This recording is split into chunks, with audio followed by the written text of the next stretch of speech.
old slides up. You're going to get the slides out? Yeah. You've had a look at them, you've been through them, you know exactly what we're going to talk about. Exactly. They look very colourful. That was your New Year's resolution, wasn't it? I had a lot of New Year's resolutions. Do you? Tell me. Talk me through them. One was on the fitness front, but I've got chest infections, so that hasn't worked very well. Good start. Well, no, that's quite good. I think the other one is, have you seen these time usage clocks that do you keep getting pinged them on Instagram? No. I think it's actually quite a good idea. It's just like a round circular clock, and you can put it at your desk and you tap it, and it'll do like sorry for tapping, 30 minutes. And I think it would actually be quite good to have the numbers going down to show the wasted time. Yeah. Is that what lawyers use when they bill people? They have little timers on their desk. That's what investment managers are going to use going forward. But probably like you, I feel I spend 20 hours a day, except for the 4 hours I sleep, on email or reading stuff to do with work. Mm-hmm. And I think it's quite difficult to quantify how efficient you are. I suspect I'm very inefficient. But you've got to get the information in somehow. That's right, yeah. It is. Use of time, I think, is massive. Yeah. And being critical of myself, I don't think I'm very time efficient. I think we all have those moments some days, more than others. But it's quite difficult to tell if you are efficient or not, because you do need to, particularly in our job, we're reading so much. We've got to get the information in. And then you've got to take your view and the rest of it. And also, as you know, we get pulled into various meetings, and and then you've got clients coming in, which are obviously very important. You've got to pitch documents to do. And if you've got a big meeting in a day, you could do nothing apart from that meeting, which is 4 hours beforehand prepping, have your meeting, and then you're writing up after, and then it puts you back a day. It can get pretty relentless. Time efficiency. Okay. Time efficiency, Hughesy's top tip for the year. Yeah. Mine is a bit less social media and a bit more reading of books. I've bought Hasn't started very well. I bought a lot of books recently. Yeah. But I don't read them. No. The train, I always think, is a good idea. Well, that comes back to what you're talking about there. You spend so much of your day reading things and writing emails. By the time I get on the sofa at 8:30 after the kids have gone to bed and after you've fed yourself, last thing I feel like doing is picking up a book. I don't know. It depends what book you're reading. Yeah, well, if it's light and easy, I think if that's it's fine. I think if it's a it's a fiction book, or it's a biography or something, then that's fine. I think if you're trying to read a business book, it's quite no. You've got to give yourself some time, haven't you? You've got, whether it's crap TV or I do things. We've got actually that's a New Year's resolution. We have got a rule at home now, which is when the TV's on, which is very rare we actually sit down together. But when we're watching something together, is the phones go in the other room. Nice, I like that. Because how many times do you sit there, doom scrolling?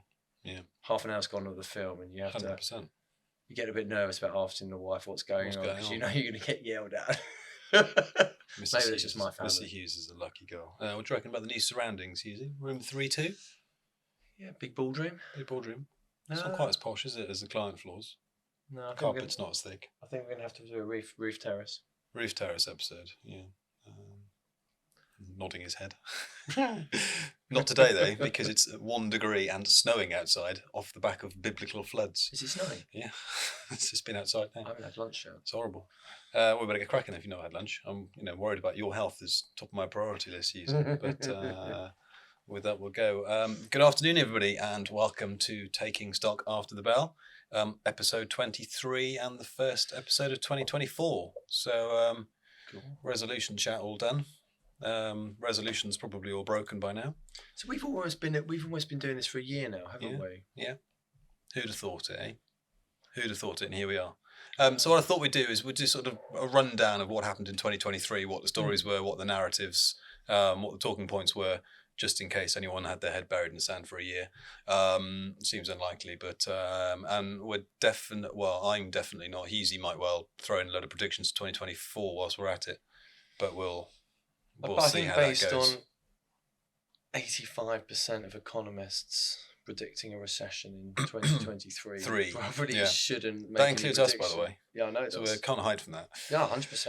I mean, we did sit there probably on the first or second pod saying we're quite convinced the next 10 years won't look like the last in terms of who's leading the market. I know. And what happened?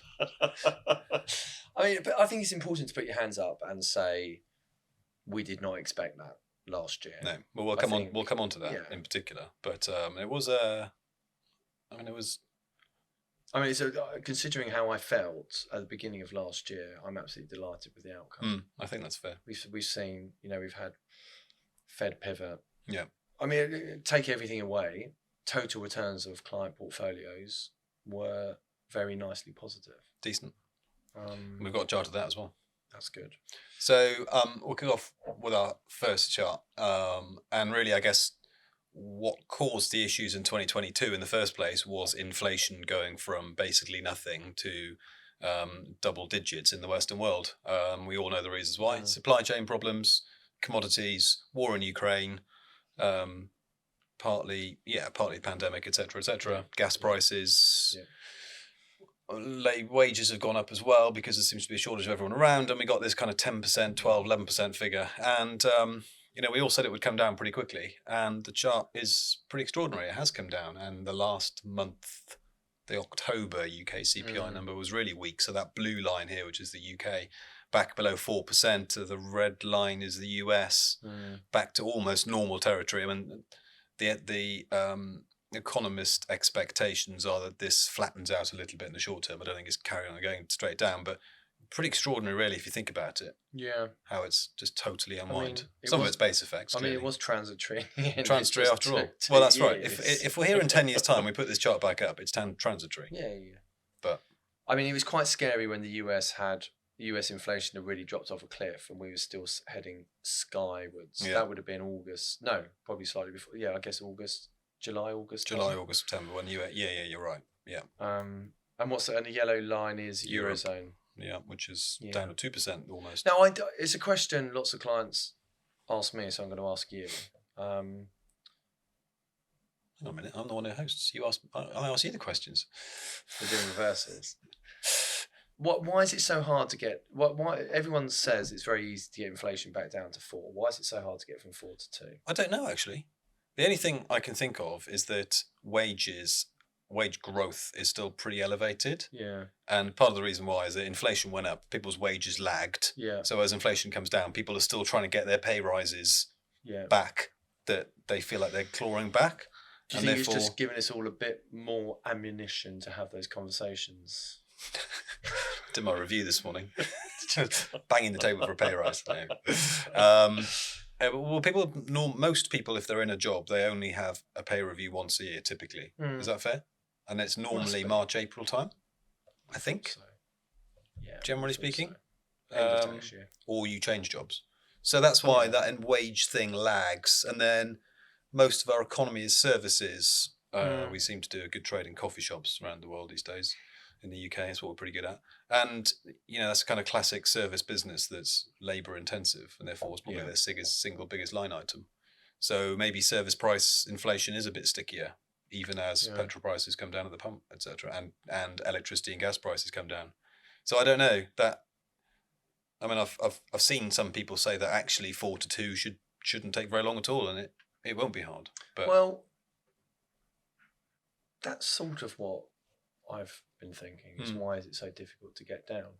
And I mean, the Fed must have seen for Powell to stand up and say what he did in terms of the pivot. They must be seeing something, and they're not going to cut. Theoretically, they shouldn't be cutting if inflation's still 3.5%, 4-ish, because part of their dual mandate is inflation back to 2%. Yeah. So they must have some confidence that it falls back that way. I mean, the oil price is helping, isn't it? Yes. I think there's a lot of supply coming out of the US, and I've heard shale rigs are back up and running again, which I'm sure we were told 6 months ago couldn't happen. But no, agreed. Seems to be back up again. Yeah. OPEC's falling apart slowly, isn't it? It is. Yeah. I mean, the issues in the Middle East have sort of threatened the oil price a little bit, and we had a few days where we had a bit of a spike, but.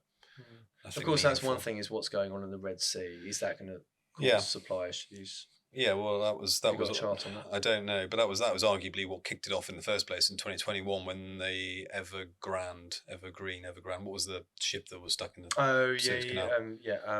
that was the sort of the high point, wasn't it, Yeah. of the supply chain issues when everyone's barbecues were stuck in a ship in the Suez. And we might get the same. I don't know. That's definitely one to watch in the short to medium term. I saw a really good chart the other day posted by someone on LinkedIn of movements of containers around the world, and there's just nothing. Nothing. Yeah, going no, I've seen that. Suez or the Red Sea, and it's all going round the bottom of Africa. Yeah. A friend of mine is a shipbroker, and he Mhm. said repricing's already happening, and he gave me a quote of an example on some deal they've just done, and it seemed like an extraordinary large amount of money, but he said actually that was only 5-6% higher. He said a lot of the cost is on insurance. Okay. You know, if they're trying to push it through Suez, Yeah. then or Red Sea, the insurance premiums and things attached to that are really high. So going round, I think Africa it's a classic kind of Donald Rumsfeld known unknown, isn't it? Yeah. I think what probably hurts investors more is the unknown unknowns, which there's no point trying to predict many of those. No. So then I guess the second story of the year related to inflation moderating was interest rates, and this is UK and US base rates going back to 1994, and we can see they carried on going up. So they started the year about 2.5, 3, and they ended the year 5.25, 5.5. And we've had a few holes, haven't we? So the story was rates carried on going up. And I guess the other part of that story is we didn't have a recession, despite what everybody said this time last year, which was amazing, really. And I think the other stat, which I don't have a chart for, but there was the Resolution Foundation came out the other day and said UK households in aggregate have earned more in additional income from higher interest rates on savings than they've paid in more mortgage deposit, mortgage interest. So net, UK households have benefited from higher rates. I mean, it's got to be skewed because of the top end, right? Top end and fixed rate mortgages is the story there. Yeah, people's mortgages. You know, I mean, we talked early last year. We had Mike Bell, wasn't Mike Bell, exactly, from JPM on in terms of the amount of mortgage debt that was going to be rolled. And did he say 60% would have been done by the end of 23? 24 perhaps. Is it 24? Yeah, so quite a low proportion. Yeah. Because most mortgages are 5-year fixes. Yeah. So still the majority of people have yet to refix or so there's reset. Some rolling still. But I mean, mortgage rates, although interest rates are still obviously at the highest level they've seen, I think mortgage rates have come off. They have. Quite a reasonable amount, haven't they? And that's related to my next chart, actually. So thanks for bringing that up. I'm glad I pre-read your charts. Because coming back to talk about the Fed pivot and how rates expectations have come down, this is a rather complicated looking chart. But I think for me, this is the story of at least the second half of the year and the last 2 months of the year. So we've got 3 lines here. So this is the market expectations of interest rates. And the blue line here, the top one, is from the 5th of July, and the grey line is from September, and the red line, or is that red? The reddish line is December, end of December. And we can see that in July, on the 6th of July last year, the market expected interest rates to go to 6.5%, just about. Yeah. And then in September, the market rate expectations for rates was 5.25%, 5.5%. And today, the market actually expects rates to fall into 2024, the end of 2024. So just this massive sea change in what the market thinks the Bank of England are going to do over the next 12, 15 months. And that's probably why you've had a big kind of relief rally in lots of areas of financial markets, right? Yeah, for sure. And that's why if you're refinancing your mortgage today onto a 2 or 5 year fix, the rate's probably a lot lower than it was back at the start of 2023. I don't know what a 5 year would be, but surely it starts with a 4. I think it's definitely in the 5s. I'm not sure if it's 4 yet, but it can't be far away. Maybe it is 4. I don't know. Should probably have a look at that at some point. But what would the peak have been? We would have snuck into 6.5. 6.5. Yeah. It was. I mean, they're under I think budget. It was horrendous. Dave fixed the 6.5. They've locked in at the peak. Maybe it's the contra indicator. So this is it's good. This is really interesting how the market's changed, and you know, I put this chart up a lot with clients about what the market thinks rates are going to do, because clients often ask, you know, where are interest rates going to go in the next year, and I point out this is what the market thinks, and the market collectively is way smarter than me. But the other thing to point out is the market won't be right. It will change, and it's very sensitive to the incoming data. And if unemployment ticks up and the growth disappoints and inflation carries on weakening, then maybe the Bank of England will be forced to cut rates by more. I think the market may have over-egged this in the short term. I don't think they cut by 5 or 6 times in the States this year. They probably cut 2 or 3. But it's interesting. I was listening to Howard Marks of Oak Tree Capital this morning, and he's usually he's a credit manager and a very amazing credit and bond manager, and he thinks long term. He thinks Fed rates are going 3.5 by the end of this year. 3.5 next year, and that's where they'll stay long term. Thinks growth, be lucky in the US, be lucky to get 2. Well, that's the antithesis about what we talked about, though, isn't it? Yeah. What we've talked about a lot in the pod has been how maybe we go into a structurally higher inflation environment, absent the short-term gyrations. So there are other views, aren't there? And also the impact of rates on equity pricing. I mean, this is quite supportive of long duration equities, isn't it? Yep, absolutely right. So how did investors do? Well, as you said, Hughesy, we've got a chart here of the aptly or handily, snappily titled MSCI PIMFA Balanced Index in total return terms. So if you are a typical balanced investor, you're up 10.1% in 2024. Now, I think the extraordinary thing about this chart is that if you were sat here on the 28th of October, your portfolio was only up 2%. And in the last 2 months of the year, you made a further 8%, and you ended up. So, as the title suggests, it was a roller coaster year, but ultimately profitable, thanks to a terrific rally at the end of the year. That's quite. I mean, a typical balanced client would be 65% equities. The rest, in theory, fixed interest and alternatives, which have smaller upside than equities, is pretty. I mean, so obviously some of that rally is from fixed interest and alternatives as well, but it's pretty amazing to have that return from where we were at end of October, as you said. And I think clients were feeling pretty awful mid-October. Pretty beaten up, because this comes off 2022, where most clients were down, 10%, if not a bit more. Yeah. So the typical balanced 60-40 traditional investors probably back to where they were just about in January 2022. But that's only after a terrific 2 months, right? Yeah. They were. You're right. At the end of October, we were all still down quite a long way from those highs. So, ultimately profitable, but difficult, and you had to stay in it. So the August, September, October, we were all talking about how you can get your 5-6% on cash, and that's great. But you would have missed out on 10%. Yeah, 100%. So I sort of liken it to clients. Investment returns are not linear, are they? Like, you made 10%, which was a better than average year, but all your return came in 2 months.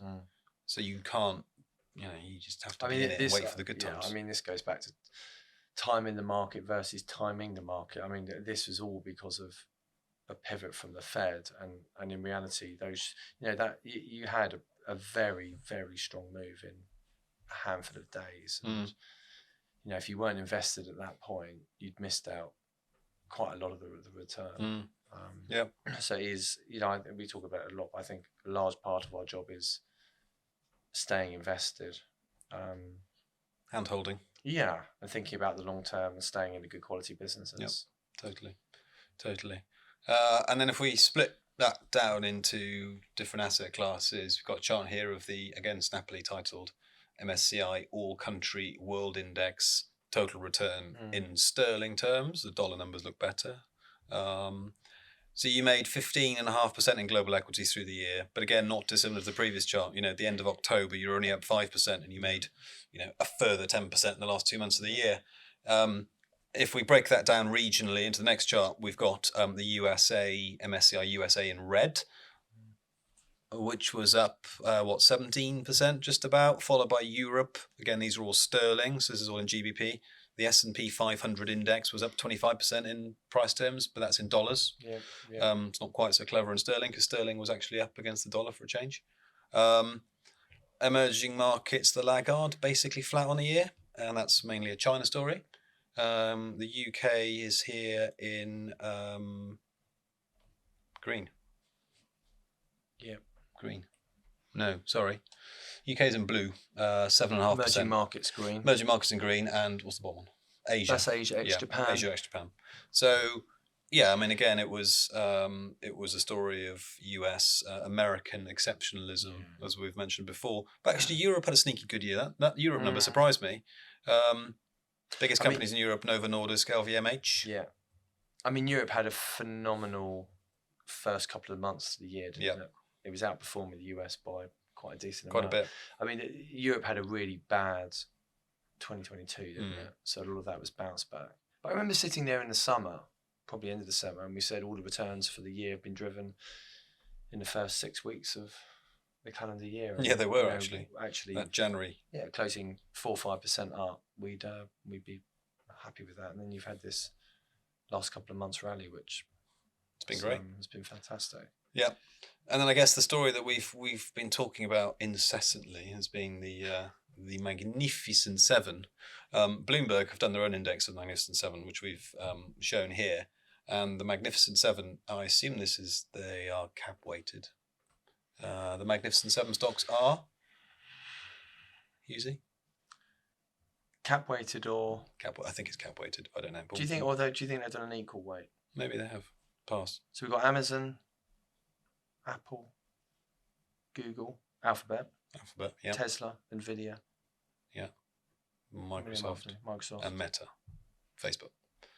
So that's the 7. And this index is up 100% versus the world, which was up just short of 20%. We saw, but interestingly, we've talked about the rally in the last 2 months of the year. But interestingly, the Magnificent Seven didn't do as well as the rest of the market in the last 2 months here. So it was a catch-up trade rather than anything else. So most of that Magnificent Seven return came again in the first half of the year, didn't it? So they didn't, most of the return was done by July, right? Yeah, and I think, we've spent a lot of time talking about the broadening out of the index, or broadening out of stocks, and where we see additional value in terms of kind of small and mid cap. We really have been waiting for this broadening out, and it's only just started really. But I think if you look at Nvidia over the last 6 months, it's on a relative basis, I think it's underperformed the S&P. I think that's right. Actually, I think it's underperformed on a relative basis since about July. Yeah, which is quite phenomenal, really. Yeah. But also the broadening out of the index is really quite healthy for returns going forward. It's what we really wanted to see to give us a bit more confidence. I think when leadership is so narrow and it stays so narrow, it's always of concern. We're always waiting for it to broaden into other companies and other sectors, industries. So that for me would be positive to see that. Well, it's good news for Freddie late, isn't it? It is indeed. But I mean, we own a lot of these stocks, and they're great businesses, and they're different. So, again, the problem with these labels, Magnificent Seven, is that we don't just lump them all in together. Sure, some of the businesses share the same characteristics. Argue Meta and Google are pretty similar. It's all online advertising, whether that's Google search or YouTube or Instagram or Facebook. But Microsoft and Nvidia and Apple do totally different things, right? Yeah. Tesla is a car manufacturer. Yeah. Apple's had a tough start to the year. It has. China woes. Are they gonna flog any more iPhones? Who knows? So most of the year we've been talking about this, and if you didn't own anywhere near enough of these Magnificent Seven stocks, you definitely didn't make 15-20% of your equities this year. Yeah. I don't know what the numbers are, but my guess is that these 7 stocks made up more than half the overall return. Yeah, definitely. 60-65%, I think there's a number. I think it was slightly more than that. Do you? Yeah. Well, a lot anyway, because they are so dominant. They are such a big part of it. They make up, last time I checked, they were 17% of the entire global equity market. Yeah. 7 stocks. Yeah. We all know that Apple and Microsoft are each worth more than the London market. And then finally, on kind of asset class performance, we move over to bonds. Here's a chart of corporate bonds in green. So if you lend your money to the likes of BP, Unilever, Diageo, we've got gilts in standard UK government bonds in blue, also known as gilts. and red index-linked gilts, which again are government bonds. And in October, you were down. You were down on your gilts year to date, and you ended up positive. Corporate bonds, the winner. You made 10% last year in investing in corporate bonds, which is pretty good. Yeah. But we talked about the attractiveness of fixed income, didn't we? You were getting 4-5% yields on government bonds. You were getting 6-7 on corporates.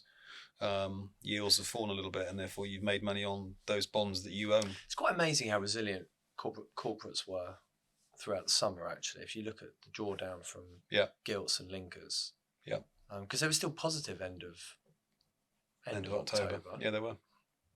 Yeah. You had more coupon, don't you? So you get more income. You do, so but I think on the other side, it's pretty easy to argue the balance sheet of corporates is far healthier than sovereigns, governments. It's controversial. Well, or governments are all bust. It's going to tax you and me a bit more, Chief. That's all what's going to happen. So I mean, we've had horrible losses on government bonds for 1, 2, 3, 5 years going back before last year. So to actually make some money in bonds was quite refreshing. Yeah. And obviously, if rates keep coming down, you'll carry on doing well in bonds. It really will. Yeah. But I think it's important to highlight, the balance sheets of these good corporates. They are, we as investment managers, we're not the only ones worrying about what the state of the macro is. You've got finance directors or operation executives thinking about what they can do to make the balance sheet stronger, or how they're going to prepare for things, or what spend they've got, what the budgets are. So I think, you look throughout, you look at corporates, certainly the better quality ones, and they look in really good shape. It's it's an attractive asset class. Sure. Yeah. And then lastly, on the sort of bits of the alternative, we haven't gone into a huge amount of detail, we can touch on it, but commercial property and commodities, I've chucked them on the same chart, even though they're not the same. The blue line here is an index of UK listed real estate companies, so the likes of Segro, Land Securities, British Land, Hammerson. Again, end of October, you were negative year to date, and you ended up making 6.5-7% total return, which is not not outstanding, but still positive. On the other hand, commodities are the only thing that made you money in 2022 because of the war in Ukraine, because the oil price went up, agriculture commodities, and this is the Bloomberg Commodity Index, or this is actually an iShares that tracks the Bloomberg Commodity Index, and that was actually down about 13-14% in 2023. 2023. So unwinding some of those gains in 2022. It's almost done the inverse. And it's done the inverse of a lot of things. So the kind of long-term theory about commodities, we talked about with Jamie Maddock when he came on, is that they do form something of a hedge to a traditional 60-40 portfolio. Yeah. They do perform well in an inflationary environment, which is exactly what you had. Yeah. So you can sort of, can you accept a 5% of your portfolio in commodities, which is not going to make you any money in the long term, but does provide a bit of ballast when everything else is kicking off? Certainly that's what the academic evidence suggests over the long term. But yeah, commodities doing what commodities do. We talked about the oil price being pretty weak. Food prices have normalised a little bit from high levels. I think a lot of it's the China story, in terms of metal prices, demand going forward for metals. Oil as well. Yeah, what oil is presumably a pretty big proponent of. So I know this. Energy is about 35%. Yeah. Actually, the biggest single component or single group is agricultural commodities, makes up 40%. So soya, corn, corn and wheat are the big three, and then you've got the others. Orange juice. So has it been a tough year for the Raymond family? You better ask them that, but it won't be vintage, put it that way. Prices and weather. They don't need to talk about weather. Every farmer moans about the weather. So yeah, not vintage year by any stretch. Fields aren't underwater, are they? No. Interestingly, Pembrokeshire, where my family are, they've had a lot of rain, but not on a relative basis, not a huge amount more than normal. Okay.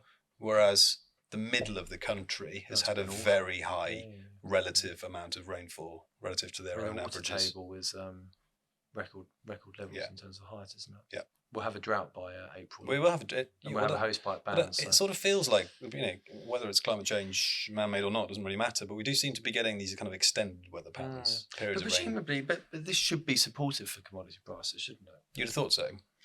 It doesn't Supply quite issues seem to be. Well, it's volatile, isn't it? Yeah. So, yeah.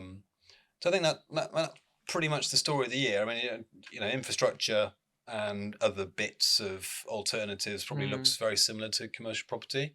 Because it's all kind of interest rate driven and things. Except where you've had sort of micro events, or there's been specialist. There's been specific reasons for infrastructure having problems. I think on the whole, the infrastructure trust will be higher than where we started the year. Yeah. Hedge funds, have you got any view on that? How have they done? I think the environment for hedge funds is, they need volatility, but I think it's we've talked about it before. But if rates are giving us what they're giving us, I think the requirement for absolute return or hedge funds in our sort of portfolios, we don't need them as much, do we? Because in reality, we put them in there because we couldn't get anything on cash to try and generate us a nice kind of less volatile return than other asset classes. Typically hedge funds charge quite large management fees and performance fees, and then have to return better than cash, which is 5.25. Really, they've probably got to return 7/8. I think that's quite hard, isn't it? I think you're right. I think the raison d'etre for owning absolute return in hedge funds was a lot stronger when bond yields and cash rates were naught. Than if you can get 4% on 2-year gilt or 5% on cash, then I think you need additional return on the hedge fund, don't you, to take the risk and pay the fees. So are you going to get it? I don't know. Maybe you will. Maybe I think there's specialist managers, and there's whether you're doing it, whether you're looking at investment trust discounts or whatever else, or just just normal hedge fund with open-ended strategies. I think there are opportunities, but I think there's less of a requirement. I don't know. Probably a balance index has hedge funds weighting at 12.5. Below 10. Below 10. We've reduced it. So as a firm. No, so I was talking about and the benchmark. So the PIMFA index has got 12.5 in it. Yeah, you're right. I'm not sure you need that. No, I totally agree with you, and you're preaching to the converted here. If you sort of scan these charts and look at what's done well, what do we think happens in 2024? Do we think we get the recession that we probably thought we were going to get, or do we have this mystical soft landing where central banks bring rates down and growth continues? We could have already had it. Was it 2021? The US had 2 quarters of negative growth, so you had a technical recession, which was printed after because the numbers were adjusted. Yeah. Maybe we've already had it. I don't know. Consumer demand has been extraordinary. Before rates started moving, we said rates can't, the world said rates can't go above 4% because the world goes bust. Because no one can afford the repayments. And, in the UK, we've got rates of 5.25. And I'm not saying it's easy for everyone at all. I think for a lot of people, it's a struggle. There's a cost of living crisis. I think, if your mortgage rate's gone from 1.5, 2 to 5, that's going to have a massive impact. But, we have seen good salary increases across employment. I think, the consumer obviously saved and was a lot more sensible through COVID than I think any of us appreciated. I don't know. I think. Yeah, the bullish scenario is people carry on getting 5% wage rises. Yeah. And inflation comes down, so interest rates come down a bit. The mortgage reset shock isn't as great in aggregate as it might have otherwise have been, because as we've seen, rate expectations have fallen hugely. I think, but again, we've probably said it before, but a recession isn't the end of the world either. No, that's a good point. It's the type of recession. It's a very emotive word. Yeah, recession is I think a lot of people associate recession with the end of the world. The financial crisis was probably the last time everyone thinks of a bad recession. And obviously, that was a horrific time, but we're in a very different position now. I think, a couple of quarters of slowing growth, resetting. Isn't the worst thing in the world. In some ways, it'd be nice to get through it and into it because the market will look out the other side. But also, I'm really of the belief. I think sectors have had recessions at different points throughout the last 2 years. 2022, you had how many layoffs in tech? Microsoft laid off 15,000 people in 2022. Yeah. Facebook share price fell 70%. End of 21. To say they didn't go through a recession is bonkers. But I do think you've had that rotating recession through sectors. It hasn't all come at once. And some of the sectors or some of the industries have come out the other side, and things are looking more healthy. Look at autos at the moment, and it looks dreadful. But you look across to industrials, it looks all right. Okay. Yeah. I don't see it. Certainly don't see a 2008 type recession environment. Never say never. We'll come back and play that one back to you next year. I'm not making any predictions this year. You're not? That's what you're here for. No. Okay. I'll let you go first. You're the. So my prediction, actually, the economy slows a bit more than people think. I think that I think the recession type chatter, I think it was delayed, not necessarily postponed, or postponed rather than cancelled. I think the equity markets, I think financial markets are a tad optimistic in the short term, and that we've had a pretty iffy start to January, haven't we? You mentioned Apple's down 6%, which doesn't sound like a lot, but when you're a $3 trillion company, it's quite a lot of cash to lose. So you've seen a bit of weakness so far this year, as that optimistic feel around Christmas time has been tempered a bit. Yeah, and we had some of the big stocks sort of warm towards the end of last year, didn't we? We had Diageo with the wobble. Yeah. Unilever was slightly soft. You've had JD's recently. JD Sports, I mean, hit pretty hard. Although Next looked quite resilient. Next looked good. Yeah. So, but in aggregate, what I sort of say to clients is global equities in valuation terms are in line with their 30-year average. That includes the likes of Tesla, Amazon, Netflix, Apple, Microsoft, which you could argue were slightly overvalued, and we've talked about that in the pod. You can buy bonds yielding 4%, 5%, 6%, depending on what you want to buy, government or corporate, high quality corporate, and you're getting 5% on cash. So it's not disastrous. I mean, it's a pretty good mix. But even if even if earnings expectations are slightly too high, and equity pricing is around its long-term average, maybe it's 5% above. It doesn't matter. It doesn't mean it's a sell. No. It means it's still a very good hold for the long term, because, as I said before, Tim Cook wakes up every day and his sole job is to get his share price up. So you invest with these very good people. I think, it sounds stupid, but because the market's higher than it was this time last year, but I feel more comfortable. I think the landscape is more attractive at this point than it was this time last year.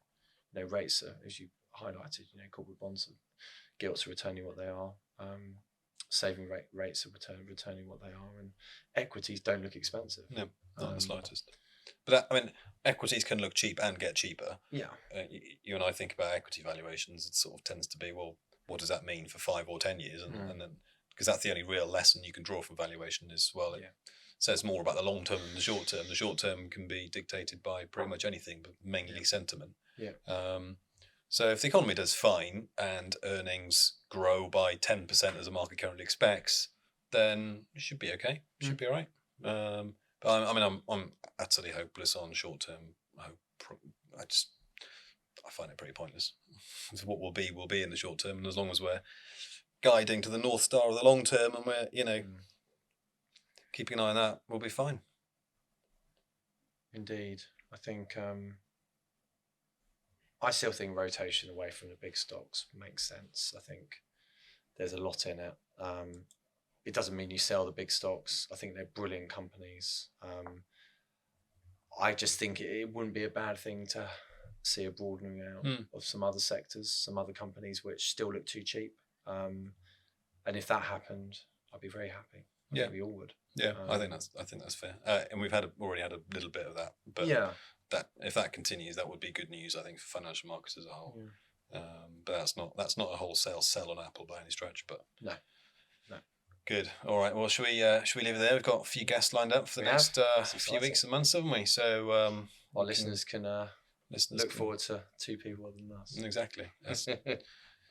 Good. Well, with that, we shall leave you to it. Thanks very much for joining us today. Any questions, then let us know. He's james.hughes@quarterachiever.com and I'm jonathan.raymond@quarterachiever.com. And we'll see you next time. Thanks very much.